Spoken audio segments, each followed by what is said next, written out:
মেট্রোরেলের bearing pad খুঁড়ে নিহত পথচারীর পরিচয় মিলল।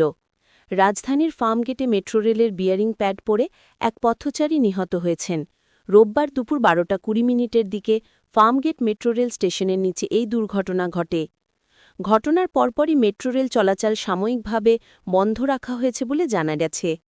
তেজগাঁও থানার ভারপ্রাপ্ত কর্মকর্তা ওসি মোবারক হোসেন জানান, দুপুর 12:30টার দিকে মেট্রোরেলের বিয়ারিং প্যাড খুলে পড়ে এক পথচারী নিহত হয়েছেন। নিহত ব্যক্তির নাম আবুল কালাম আজাদ। তার বাড়ি শরীয়তপুরের নড়িয়া ঈশ্বরকাঠি গ্রামে। তিনি আরও জানান, মরদেহ মর্গে নেবার ব্যবস্থা করা হচ্ছে। এরপর আইনানুগ ব্যবস্থা গ্রহণ করা হবে। প্রত্যক্ষদর্শীরা জানান, ঘটনাস্থলের পাশ দিয়ে যাওয়ার সময় ওপর থেকে ভারী ধাতব বস্তুটি নিচে পড়ে ওই ব্যক্তির মাথায় আঘাত হানে। এতে তিনি গুরুতর আহত হন।